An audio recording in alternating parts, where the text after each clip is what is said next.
On the night of 1 March 1932, at Highfields, the Lindbergh family home near Hopewell, New Jersey, Charles Augustus Lindbergh Jr., 20 months old, was taken from his second-floor nursery. By morning, the child of the most famous aviator in America had vanished without a trace, leaving behind a ransom note and a crude wooden ladder. The event would become known as the crime of the century, not only for its victim and publicity, but because it reshaped American law enforcement and federal jurisdiction. Highfields sat in the hills above the small town of Hopewell, quiet roads, scattered farms, and the kind of isolation that, on paper, suggested safety. Charles Lindbergh's fame made that assumption fragile. In the years after his transatlantic flight, crowds followed him in public, and the press tracked him without restraint. The home at Hopewell was chosen to create distance from that attention. It did not. Shortly after 9 p.m., the child was put to bed. Later that evening, household staff heard a sound consistent with a fall or impact. At first, it was not treated as an emergency. When the nursery was checked, the crib was empty. The window was open. Muddy marks were observed near the sill. And written note demanded money and promised the child's safe return if instructions were followed. Outside, beneath the window, a ladder lay in sections. The first hours were chaotic in ways that would later matter. Neighbors arrived. Local officers entered the home. The nursery became a shared space rather than a preserved one. This was not unusual for 1932. Kidnapping investigations had no modern template. But the Lindbergh case was immediately national, and every early decision would be judged by that standard. The ransom note's style was distinctive. Its English was irregular, its spelling inconsistent, and it carried a symbol, 2 blue circles surrounding a red circle punched through with holes. The note demanded $50,000 with instructions to wait for further communication. As news spread, the response escalated beyond normal police resources. Reporters converged on Hopewell. Volunteers searched woods and roads. Highfields became a site of public curiosity and private fear at the same time. President Herbert Hoover's administration offered federal support, though the structure of jurisdiction was still uncertain. Over the following days, additional ransom communications arrived, increasing the requested amount and pressing for compliance. The family's need for discretion collided with the impossibility of secrecy. Every development was published, debated, and distorted in real time. A Bronx school principal, Dr. John F. Condon, entered the case as a go-between. Acting publicly and signing communications as Juffsay, he offered to mediate. The kidnappers responded. A sequence formed, notes exchanged, instructions tightened, and a plan set for a payment. The money itself became part of the strategy. Authorities recorded serial numbers and prepared identifiable bills. In 1932, this was one of the few practical tools available. If ransom currency returned into circulation, it could create a trail. On a night arranged through correspondence, Condon met a man in a secluded area. He later described him as speaking with an accent and calling himself John. The ransom was handed over. In exchange, Condon received a claim that the child was alive and a direction to a location where the child would be found. A search followed. The child was not there. At this stage, the case split into two tensions that would never fully reconcile. One was procedural: follow the notes, track the money, reduce public interference, and preserve evidence. The other was emotional and national: the demand for results, the expectation that fame would force an outcome, and the belief that every hour without the child made the state appear powerless. The months that followed would not be defined by a single breakthrough, but by slow accumulation ransom communications, partial leads, and public pressure. In the background, the law itself began to shift. Kidnapping, when it crossed borders, was becoming more than a local crime. Congress would soon move to make it a federal offense under what became known as the Lindbergh Law, a change driven by this case's scale and symbolism. But before jurisdiction could be clarified, and before the ransom trail could harden into proof, the case took a direction that altered its meaning. The question would no longer be only where the child was, but what had happened to him and when. On 12 May 1932, more than 2 months after the abduction, a delivery truck driver and his assistant stopped along a road a few miles south of the Lindbergh home, near the hamlet of Mount Rose in Hopewell Township. In a wooded area nearby, the decomposed body of a toddler was discovered. The skull showed severe damage. The body had been disturbed by animals. The location was close enough to Highfields to intensify a question that investigators could not avoid: whether the child had died the night he was taken. Identification was made through physical characteristics and clothing.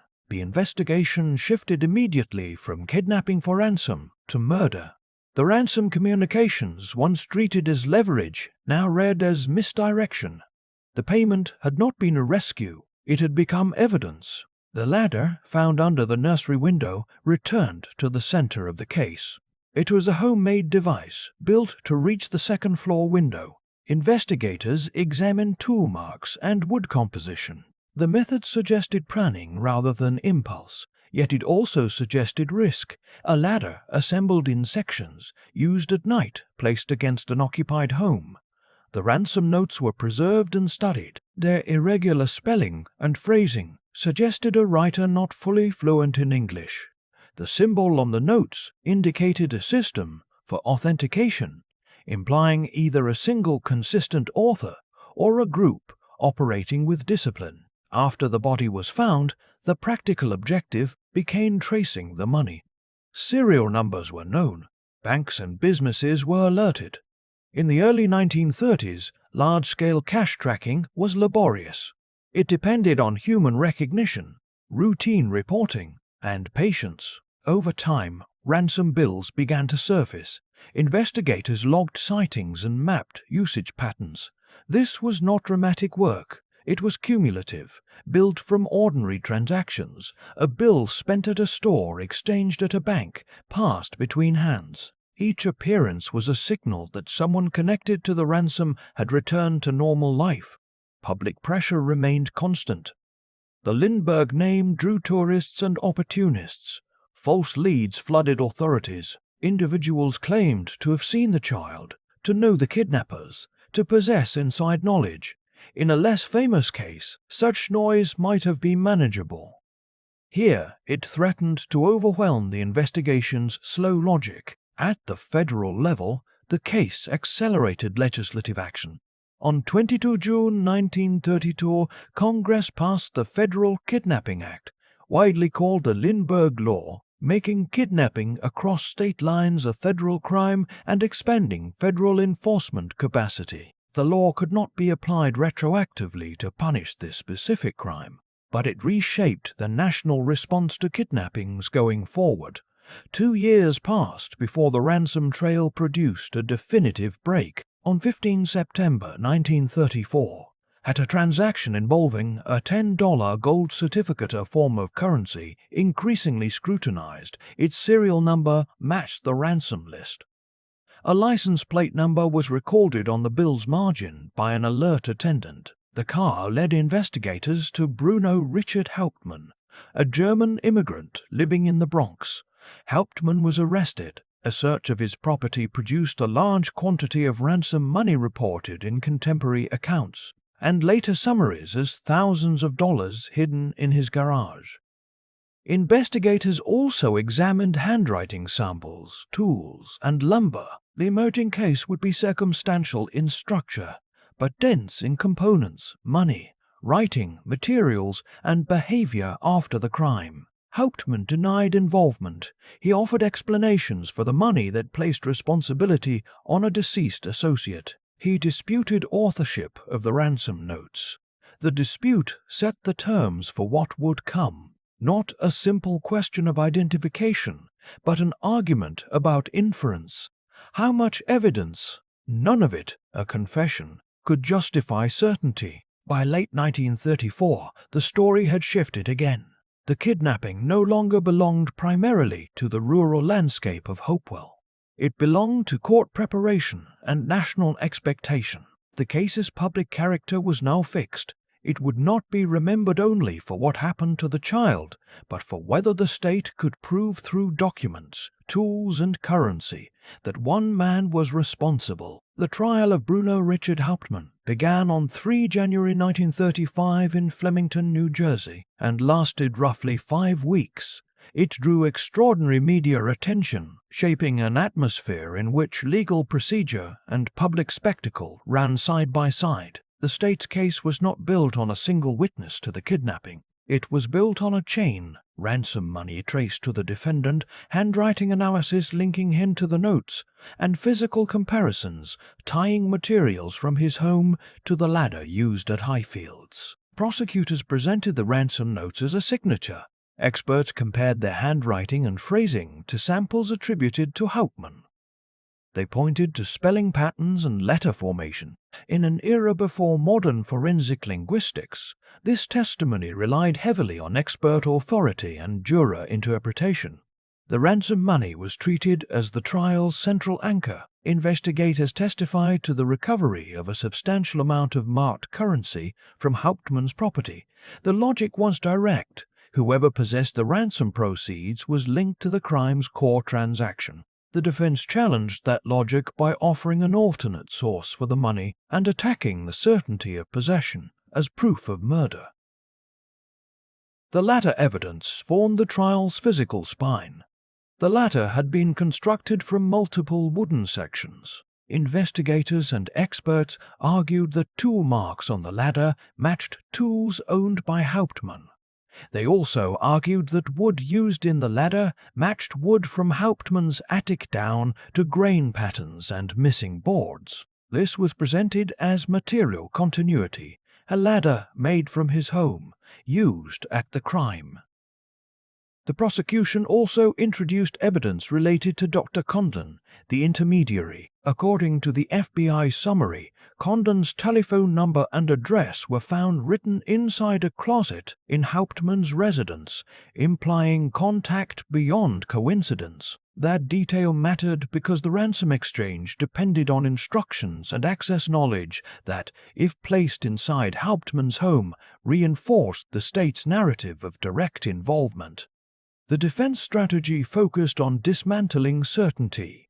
They challenged the interpretation of expert testimony. They emphasized that the case lacked direct eyewitness proof of the abduction itself. They argued that public pressure could influence investigative assumptions. In high-profile trials, the defense's task is often not to prove an alternative story, but to widen doubt until the chain breaks. Charles Lindbergh's presence affected the trial even when he was not speaking. His fame created a pressure that was difficult to measure and impossible to remove. The state, aware of the case's national symbolism, sought to present a narrative that felt complete. A ladder built by the defendant, ransom notes written by the defendant, ransom money held by the defendant. Yet every component was open to challenge. Tool mark comparison depends on interpretation. Handwriting analysis depends on standards and samples. The wood matching claim was persuasive but still inferential. The defense pressed those limits repeatedly. On 13 Thermometers 1935, Hauptmann was convicted. The conviction did not end debate, but it satisfied the formal burden of proof in that courtroom. Years of appeals followed. Public discussion intensified around questions of fairness, evidence handling, and whether the atmosphere of the trial of the century could ever be neutral. Hauptmann continued to maintain innocence. His claims were later amplified by supporters who argued that evidence was insufficient or misrepresented. Opponents held that the accumulation of Link's money, writing, wood was far stronger than coincidence could explain. The court's conclusion was clear. The broader historical argument was not. The case had now become two things at once: a resolved legal matter and a continuing public controversy. On 3 April 1936, Bruno Richard Hauptmann was executed in the electric chair at the New Jersey State Prison. He made no public confession. Those present reported that he did not concede guilt at the end. With his death, the legal system closed the possibility of new testimony from the convicted man, leaving the record trial evidence, appeals, and public argument as the only remaining arena for resolution. The Lindbergh kidnapping had already altered American law before that execution occurred.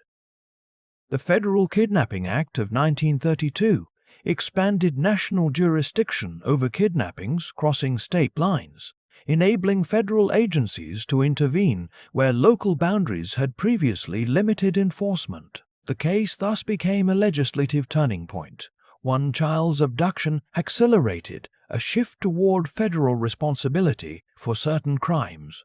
In investigative history, the case also demonstrated how evidence can be both strong and vulnerable. The ransom money trail was powerful precisely because it was objective. Serial numbers either matched or did not.